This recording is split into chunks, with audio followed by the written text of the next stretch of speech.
Je vis maritalement avec mon grand frère. Moi, c'est Sandrine, fille d'un village perdu à 20 km de Bafan, au fin fond de l'ouest Cameroun. Depuis que mon père est mort, c'est ma mère qui a tout supporté, tirant de la terre chaque morceau de manioc pour nous nourrir. On vivait comme ça, serré dans la pauvreté, mais j'ai réussi à terminer mes études au CES du village. Puis je suis partie à Bafan terminer mes études secondaires. Quand j'ai eu le bac, c'était l'heure de quitter le village pour la grande ville de Yaoundé, là où se trouve l'université. Mon grand frère y était déjà depuis 2 ans, et ma mère n'avait pas les moyens de payer 2 chambres, donc je suis allée vivre avec lui. Dès mon arrivée, tout paraissait normal. Je me disais que vivre avec mon grand frère ne serait qu'une formalité. On partageait la même chambre, le même lit. Et puis, au fil des jours, quelque chose a commencé à changer. La nuit, dans cette petite pièce, je sentais sa main s'attarder sur ma peau, puis sur mes seins et ensuite entre mes cuisses. Au début, j'ai résisté. Mais ces mots doux, mêlés de versets bibliques tordus, ont fini par me troubler. Il me parlait des temps anciens, où les familles se mariaient entre elles, comme si ça justifiait ce qui se passait entre nous. Au bout de quelques semaines, mon esprit était embrumé, et mon corps, lui, avait fini par céder. Mais voilà le plus étrange, c'est qu'au fil du temps, je me suis surprise à désirer ces moments, à attendre ces caresses dans le silence de la nuit. Ce n'était plus juste lui qui venait vers moi. Non, il y a eu cette nuit où c'est moi qui l'ai approché, l'ai déshabillé avec des gestes que je ne reconnaissais même pas comme les miens.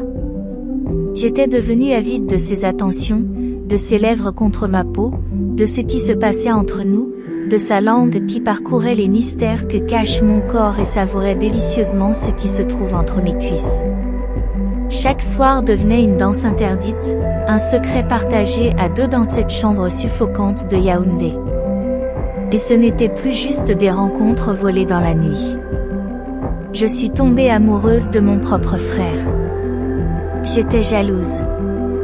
Quand il rentrait tard, je l'attendais avec la colère dans les yeux, prête à lui faire des scènes.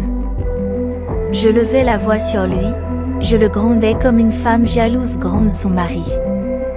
Le pire, c'est que je le surveillais comme le lait sur le feu. Je ne supportais même plus qu'il parle à d'autres filles. Il n'avait pas le droit d'avoir une copine, et je faisais en sorte qu'il le sache bien. Chaque fois qu'il essayait de sortir ou de flirter avec une autre, je faisais exprès de bouder, de ne pas préparer à manger, de m'enfermer dans ma colère silencieuse. Ma vie était devenue un tourbillon, un mélange de désir, de jalousie, et de confusion. Ce que je ressentais pour lui allait bien au-delà de la simple complicité fraternelle. Je voulais qu'il m'appartienne, qu'il soit uniquement à moi. Et pourtant, une partie de moi savait que tout ça n'était pas normal. Cette vie maritale que je vivais avec mon propre frère, elle me hantait. Mais malgré cela, je n'arrivais pas à y mettre fin. Un jour, après 1 an de cette vie secrète, je suis tombée enceinte. Comment pouvais-je expliquer cette grossesse? Mon propre frère allait être le père de mon enfant, et je ne pouvais rien dire à ma mère.